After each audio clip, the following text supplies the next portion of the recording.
Dawn crept over the ridge like a reluctant promise, brushing pale light across the breeding ranch where numbers mattered more than breath.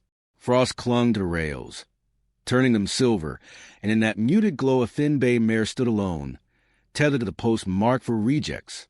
Her ribs pressed faintly against her winter coat, one eye cloudy with an old injury. The workers passing by didn't look twice. They had already judged her worth. Low profit, no potential. Feed wasted. Daniel Wade paused when he saw her. He hadn't meant to stop. He'd only come for grain and nails, but the sight of her drew him in the way broken things always did. He moved with the quiet deliberation of a man who'd learned grief was less a wound than a weight. 2 years alone had taught him stillness, and yet something in the mare's posture, a trembling dignity, pulled at the place where loneliness lived inside him. A ranch hand scraped chalk across a wooden board beside her, writing the words with practiced indifference. Auction stock. No bids expected. Daniel studied the mare's face. Her good eye flicked toward him, uncertain yet stubbornly alive. She didn't retreat from his presence. She didn't reach for it either. She simply watched him, as though memorizing his outline. "What's wrong with her?" he asked, voice low. The ranch hand shrugged. "Too small. Too timid. Doesn't carry the bloodline right. She'll never turn a profit."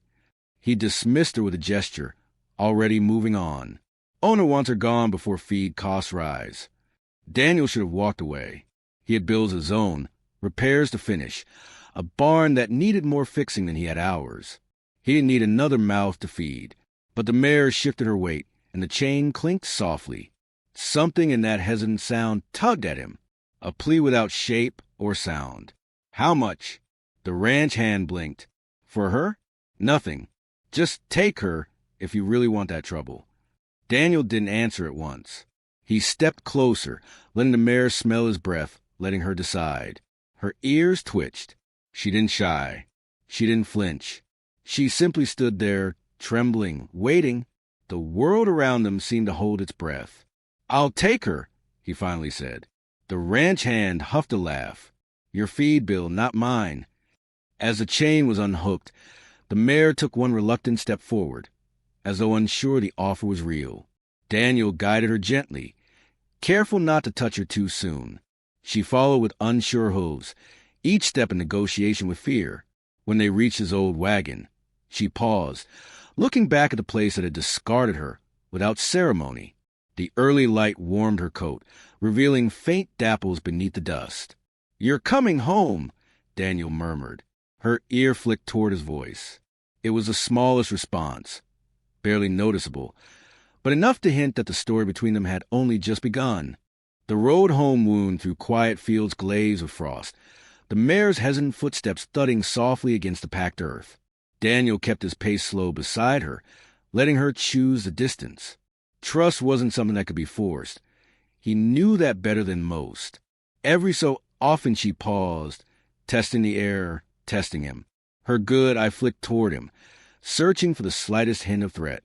He offered none, only quiet presence and the steady rhythm of his boots.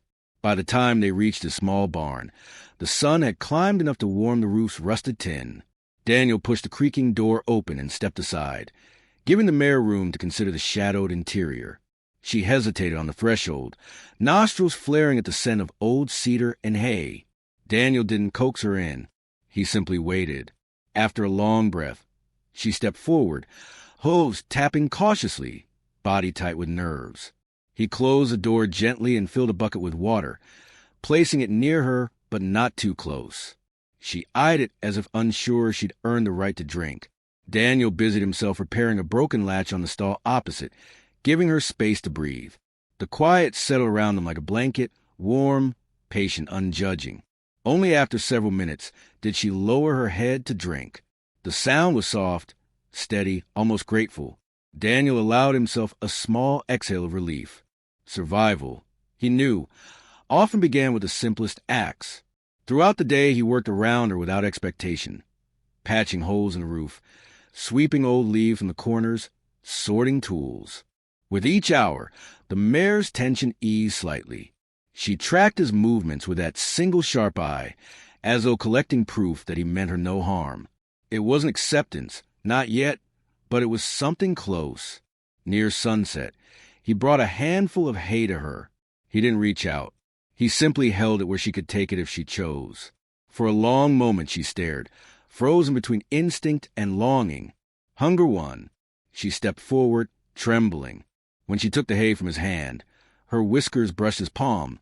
Just a brush, light as dust, but it sent a quiet warmth through him, a fragile bridge forming piece by piece.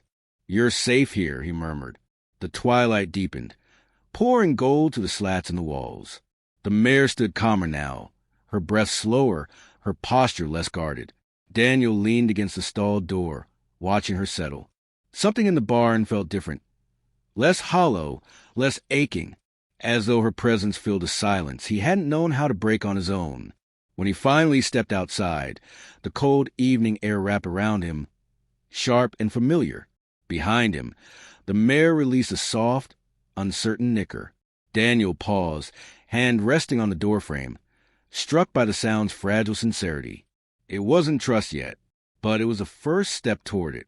Snow moved in overnight, quiet and relentless, laying a pale sheet over the pasture by the time Daniel stepped out at dawn. The mare, still nameless, still learning the shape of safety, stood near the far end of the fence, her breath curling into the cold morning air.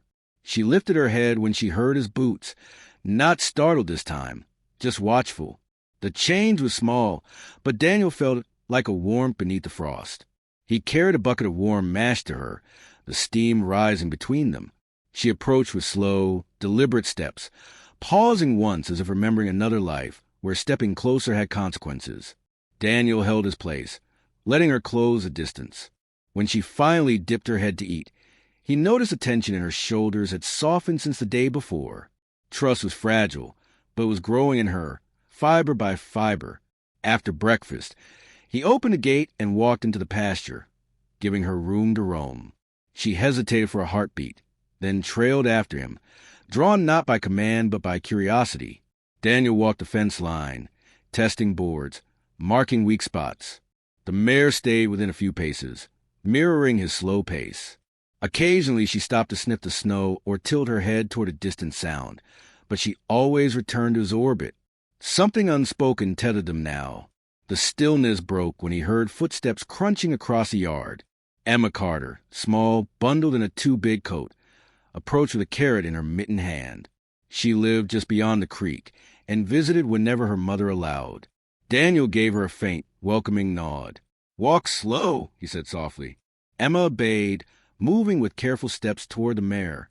The horse's ears twitched, her muscles tensing, but she didn't back away. Emma extended her hand, open and steady, offering the carrot with a kind of childlike reverence. The mare lowered her head, sniffed, then took the treat with surprising gentleness. "She's pretty," Emma whispered. "She looks like she's been waiting a long time." Daniel swallowed the quiet truth in those words. Maybe they both had. A wind picked up from the north, bitter and sharp. Clouds thickened, darkening the morning. Daniel glanced toward the hills.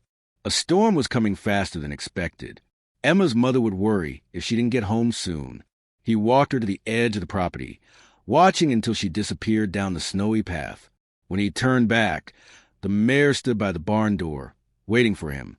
The storm hit before noon, sweeping across the land with fierce, blinding gusts. Daniel secured the barn, checked the latches twice, then stepped inside. The mare paced, restless, knees slightly trembling at the roar of wind against wood. Daniel approached slowly, humming the soft tune he'd used the night before. She pausing mid-stride, ears flicking toward the sound, breath shuddering. When he rested his hand against her neck, she didn't flinch. Outside, the storm raged. Inside, something steadier began to take root, an unspoken promise that neither would face the cold alone.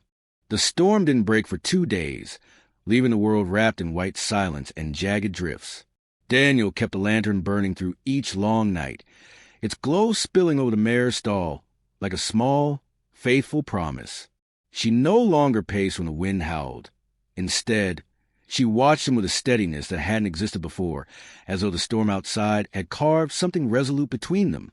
When the gale finally eased, the morning light revealed a land reshaped, Fences half buried, trees bowed low, pads erased. Daniel stepped out to assess the damage, breath clouding in the brittle air. The mare followed him to the stall door, ears pricked, her posture alert. Something uneasy stirred in her, a tension Daniel recognized. She sensed something he hadn't yet seen. Moments later, a distant, muffled cry cut through the quiet. Daniel turned sharply. The cry came again, thin, frightened, carried by the cold. He hurried toward the fence line, boots sinking deep. The mare's head shot up, and without waiting, she pushed against the stall door. It rattled violently. She wasn't panicked. She was insistent. Daniel returned, heart thudding. "Easy," he murmured, but she wasn't listening. She pawed the ground, muscles coiled, eyes fixed on the open pasture beyond the barn. He hesitated only long enough to grab a rope. The moment he unlatched the door, she surged forward, not in fear, but in purpose. Snow swallowed his legs as he followed her across the field, the mare forging ahead with intensity he hadn't seen before. She stopped near a fallen pine at the edge of the property, snorting sharply, ears pinned forward. Daniel heard the cry again, much closer now.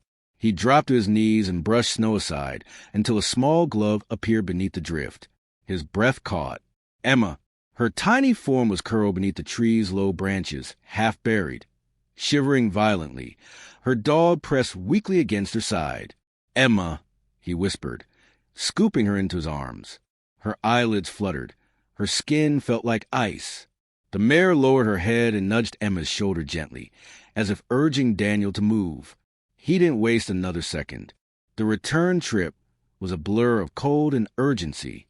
The mare stayed beside him every step, close enough that he felt her warmth against his arm. When he stumbled, she steadied him with the press of her shoulder, guiding him through the drifting snow as though she'd been doing it her whole life. Inside the barn, Daniel wrapped him in blankets, lighting every lantern he had. The mare stood near, blowing warm breath across the girl's cheeks, refusing to step away until her trembling eased. By the time Emma's mother arrived, breathless and in tears, the storm had lifted entirely. She took one look at her daughter, and then at the mare, eyes widening with understanding. "She saved her," she choked out. Daniel glanced at the horse, still thin, still scarred by her past, but standing tall, her cloudy eye reflecting the lantern's glow. "Yeah," he said quietly, "she did." And in that fragile, golden moment, he realized something simple and profound. Worth wasn't something assigned. It was something revealed, often in the coldest storms, by those no one believed in.